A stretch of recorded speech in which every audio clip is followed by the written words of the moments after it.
didn't think I would survive, but fuck me. This is how I did it. I looked at the Uzi in my hand, the briefcase full of money, and the dead man whose genitals had been ground into a milkshake, pondering just how odd it was that someone like me would find himself in this mess. I'd spent my life calculating risk and turning it into quantifiable data, and I had thousands of spreadsheets to prove it. No part of allowing myself to be kidnapped, shooting 2 people, taking a shady $250,000, and absconding into the night against an unknown opponent made much practical sense. I would have given my strongest opposition to such a prospect if I were tasked with evaluating the expected cost/benefit analysis. A low moan caused me to jump, creeping dread dripping down my spine. I wheeled around, aiming the Uzi at the darkness, hoping that I could control my shaking well enough to survive another minute.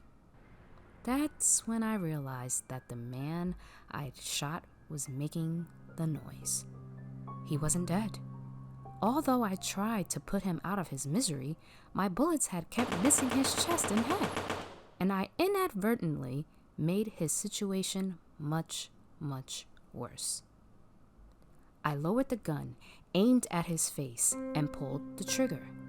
He yelled as the bullet shattered his elbow. Damn, those submachine guns are hard to aim. I fired again, obliterating his kneecap. "Please," he gurgled, bubbles of blood forming at the corners of his mouth. "Kill me." I fired 3 more rounds, hitting his gut, hand, and the asphalt before I ran out of bullets. "Sorry, man. Give it some time. You'll die soon enough.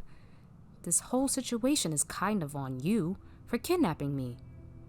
I turned and moved into the shadow of a nearby building. Surely, some of his crew had to be nearby, waiting to pounce.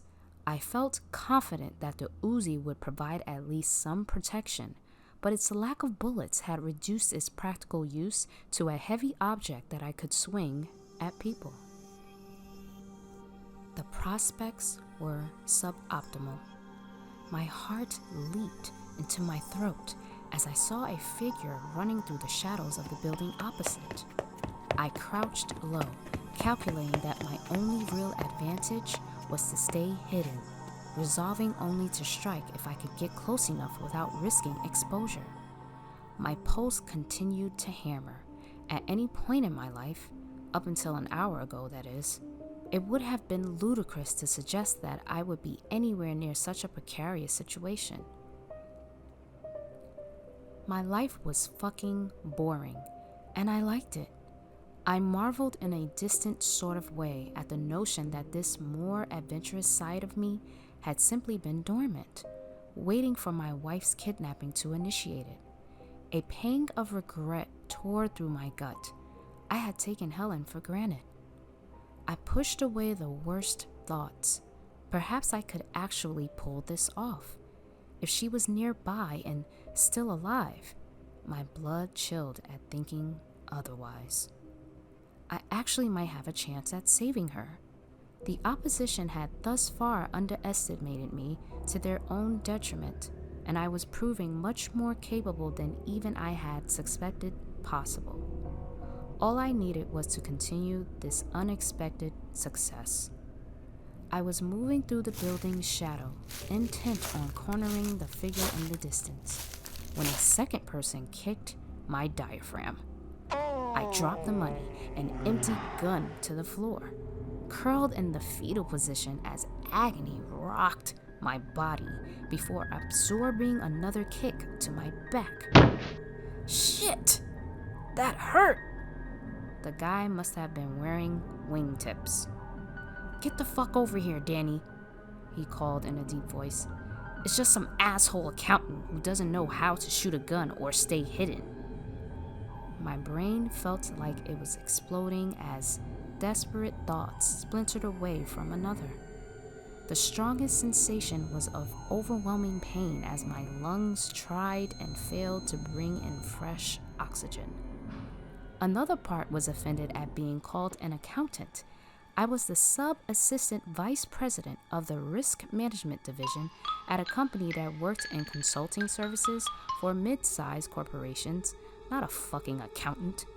Also, I knew that I was probably going to die and that the method was not going to be pleasant. The man from the shadows turned and approached.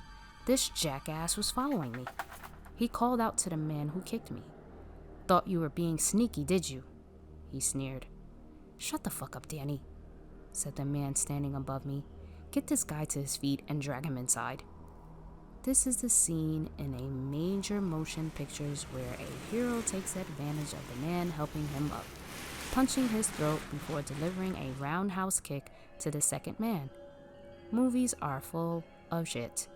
Though, all I could do was hug Danny as he helped me to my feet. The three of us made our way towards one of the nearby warehouses as I hobbled while grabbing Danny for support.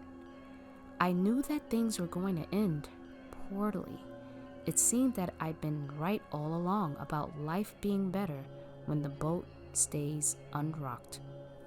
A chill settled over me as we stepped away from the glow of the faint, buzzing street lamps and into the darkened warehouse, marked with nothing but a 1913 above the doorway. Once inside, only the moonlight from a distant window gave the hint of visibility, splashing a rectangle of light onto the floor below.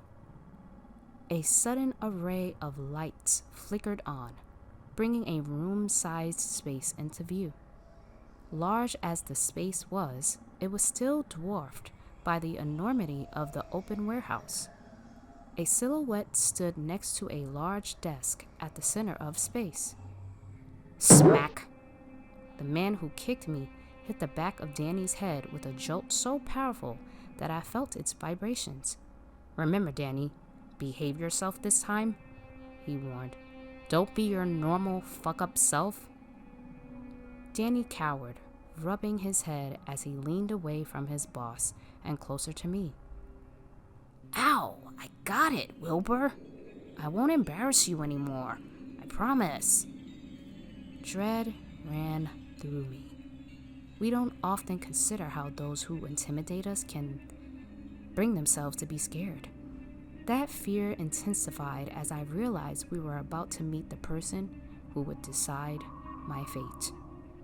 I also realized that this guy's dickishness had to be due, at least in part, to his name. People had probably picked on him from a young age about being called Wilbur. What were his parents thinking? I nearly tripped as Danny yanked me forward, dragging me towards the light as we followed Wilbur to the silhouette. I shook so hard that it felt like my skeleton was rattling.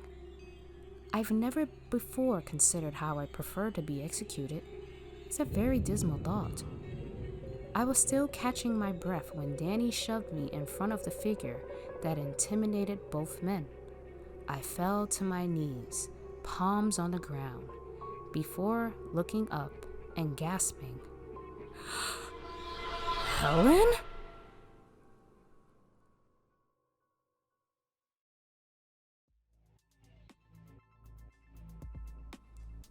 Good evening, my creepers and creepettes. I am Madam of the Night, and I hope you enjoyed tonight's story.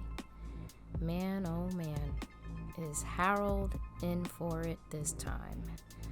You know, I already assumed that Helen had something to do with what was going on. It just seems too organized. I guess the spontaneity in their relationship got boring and she decided to do something a little more fun and intricate.